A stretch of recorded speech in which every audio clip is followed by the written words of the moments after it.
Hello छात्रों, आज आप लोगों को मैं अगले चैप्टर की तरफ ले चल रहा हूँ।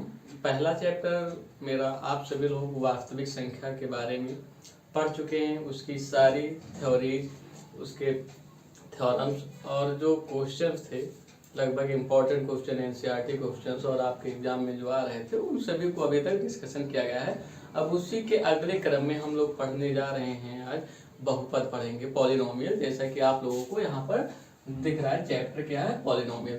तो पॉलिनोमियल का मतलब आप सभी लोग पहले से जानते हैं। देखिए, इसके टू फैक्टर्स होता है। पॉली का मतलब होता है बहु, ठीक है, मेनी।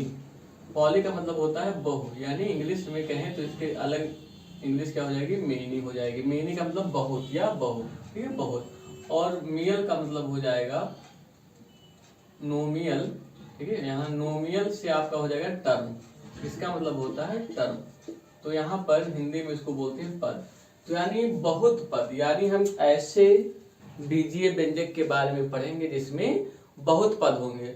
और बहुत पद का मतलब, जैसे आप लोग ग्रामर में पढ़ते हो कि जब दो या दो से अधिक चीजें होती हो तो किसी में आ जाती हैं? बहुपद में, यानी प्लूरल नंबर में आ जाती हैं, ठीक है। तो उसी प्रकार से यहाँ पढ़ेंगे। तो ये आपका क्या होता है कि पॉलिनोमियल एक इस प्रकार का बीजीय व्यंजक जिसमें दो या दो से अधिक पद रखे जाते हैं, वो आपका बहुपद कहलाता है।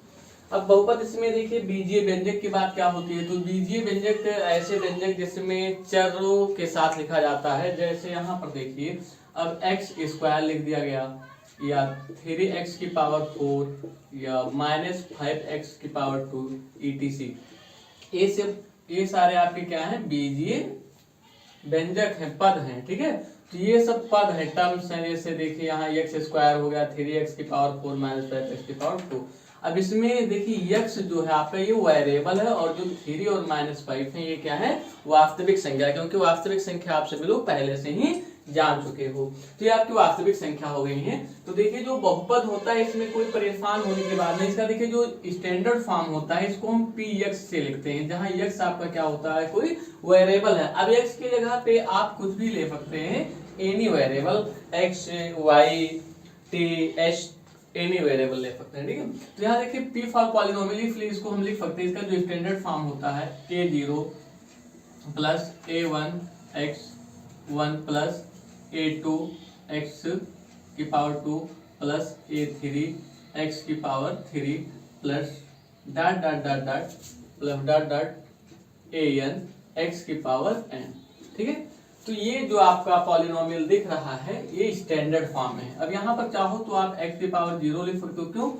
क्योंकि अगर किसी भी संख्या की पावर 0 होता तो उसका वैल्यू 1, और 1 से किसी भी नंबर को मल्टीप्लाई करोगे तो क्या आएगा आपका? जिस संख्या से गुणा किया जाएगा वही, तो ये इतना हो जाएगा। अब यहाँ पर हम देख रहे हैं, ये आपका पॉलिनोमियल, इसमें देखिए बहुत सारे टर्म्स हैं। तो जो टर्म्स होता है देखिए 1 2, अब इसमें आपका a0 x0, a0 x, a2 x square, a3 x3 etc, ये सब आपके क्या है? पद हैं। ये सब आपके क्या है? पद हैं, ठीक है। तो आई होप आप सभी लोग पद समझ गए होंगे, ठीक है, कि टर्म्स क्या होते हैं। अब देखिए इसकी घात क्या होता है। तो ये जनरल फॉर्म हो गया। अब इसके घात या डिग्री के बारे में हम लोग जानेंगे। घात, डिग्री ऑफ पॉलिनोमियल, ठीक है, बहुपद की घात, बहुपद की घात। तो देखिए जो बहुपद का घात होता है, इसमें किसी बीजीय व्यंजक की या किसी बहुपद की अधिकतम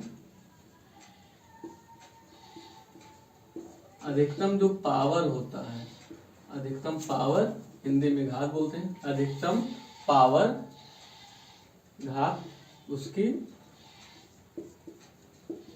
घात कहलाती है। देखिए ये जो आपका पॉलिनोमियल दिया हुआ है, इसमें अधिकतम देखिए यहाँ 0, यहाँ 1 2 3 पावर, और यहाँ पर n, ठीक है। तो ये सबसे अधिक है, क्योंकि बढ़ते क्रम में जा रहा है। तो अगर इस पॉलिनोमियल की घात पूछे तो इसका जो घात होगा, घात क्या हो जाएगा? n हो जाएगा, ठीक है। तो किसी भी बहुपद की जो अधिकतम घात होती है उसी की घात या डिग्री कहलाती है, ठीक है। यहाँ एग्जांपल के लिए देखिए, अगर 3x की पावर 2 प्लस 5x की पावर 3 माइनस 6x की पावर 4। अब अगर पूछा जाए, ये भी आपका एक पॉलिनोमियल है, क्योंकि देखिए यहाँ 2 पद से अधिक है, 1 पद, 2 पद और 3 पद। ओके, तो ये आपका पॉलिनोमियल हो जाएगा। अब इसमें देखिए इसकी यहाँ पर आपकी जो घात है, यहाँ पर ये डिग्री आपकी क्या है 2, यहाँ पे डिग्री 3 और यहाँ पर डिग्री 4, जो कि ये सबसे बड़ी है। तो अगर पूछा जाए कि इसका घात क्या होगा, तो इसका घात या डिग्री बराबर आपका हो जाएगा 4। ठीक है, इस प्रकार से एक नंबर में इस प्रकार से भी क्वेश्चन पूछता है, और आप लोग क्लास 9th में भी देखे होंगे, बहुत आसान है। तो आप लोग डिग्री समझ गए और टर्म समझ गए। अगर इसमें पूछे कि कितने पद हैं, तो पदों की संख्या यानी टर्म्स जो हैं, number of terms is equal to आपका हो जाएगा, देखिए 1 2 3, नंबर ऑफ टर्म्स क्या है 3 है। ठीक है, तो इसकी घात यानी डिग्री 4 है और टर्म्स कितना है 3। तो इसी प्रकार से आप सभी लोग और सारे एग्जांपल्स कर सकते हो। मैं कुछ एग्जांपल्स आप लोगों को दे रहा हूं, आप सभी लोग इन एग्जांपल्स का डिग्री एंड टर्म्स यानी घात और पद कमेंट बॉक्स में कमेंट करेंगे। सभी लोग तुरंत सॉल्व करके इसकी डिग्री और टर्म्स को बताएंगे, एग्जाम्पल नंबर 1 और एग्जाम्पल नंबर 2।